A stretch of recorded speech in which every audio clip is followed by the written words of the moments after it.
So we've got this equation for the magnetic force that has to do with moving charges in a magnetic field.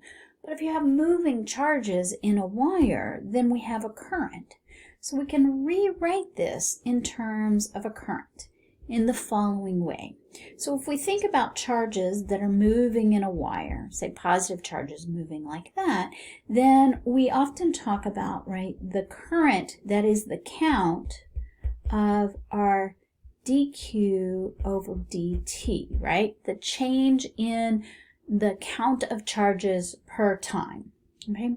One way we can talk about this would be to say, if I know my number of charges per volume, okay, some number of charges per volume that are moving, times the fundamental charge, that is the charge on the electron or the charge on a proton. It's the same, but electrons are what's moving. Okay, so that would be sort of the number that we have per volume. So we could think about sort of a volume density, like we have 8 per cubic meter or something like that.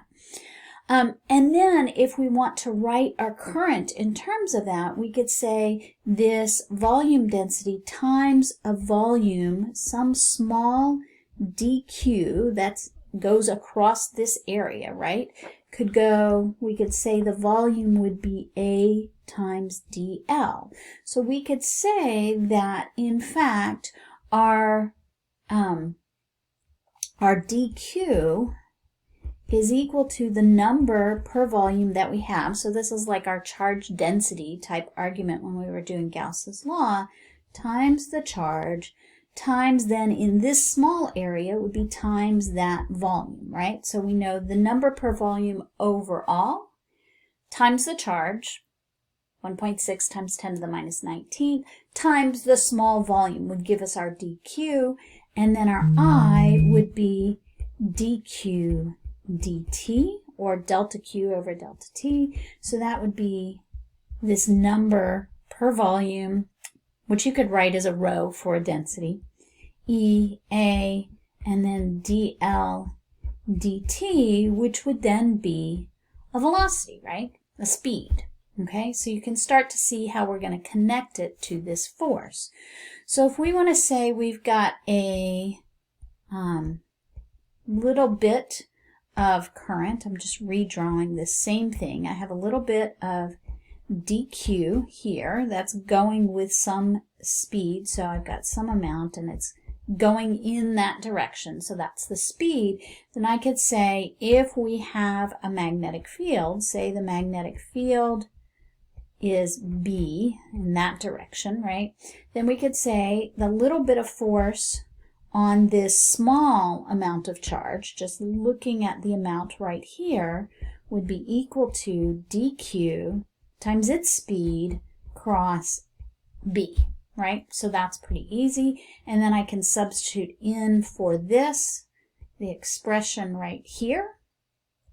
And so I can say dF is equal to N over V, the number per volume, E, A, dl, that's my dq, V cross B. And then if I recognize that I could call this dl, I could turn it into a vector to say that's a little bit of dl in the direction of the current. Then instead of saying, so this suddenly could become dl times v times sort of the direction that v is going. I would call it a v hat direction cross b, for example. Then I could then say if dl is pointing in that same direction, like in the j hat direction, so maybe it makes more sense for me to just write this quickly as the j hat direction, then I could say, let me lump this and this together, so I can rewrite this as N over V, E, A, V, dl in the j hat direction cross B. And this I could then call my dl cross B. And then notice this becomes my current. So my little bit of force on this tiny bit of area is just equal to I dl. cross B. It's really just another way of rewriting this equation. Well, actually this equation, right? dF is equal to dq V cross B. But we can make it a full force equation as just by saying I L cross B, where this L is in the direction of the current. Okay, so L is the length.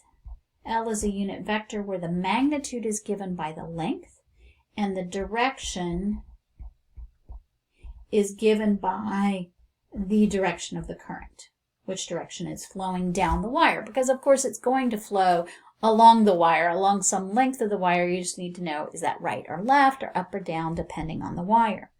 So if we look at this, we can say, well, I have current and a velocity traveling to the right in this case, and a magnetic field up.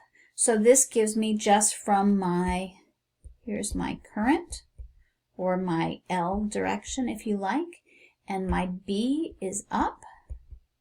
So I can do the same thing. I now is along the index finger, which is nice. That can help you remember this. This IL right here, and the cross product, first part goes along the index finger, so the direction of the current. The second finger is still the B, and so you can get a force that is out of the page. Okay, and so that tells you the force, and that would be the force on this wire. So for example, we can just do a couple more. We have a wire like this, and we have maybe a current going up like that.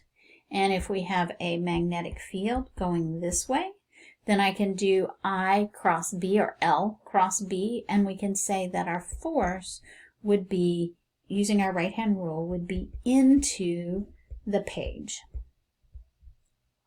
Or we could say that we have a current going like this.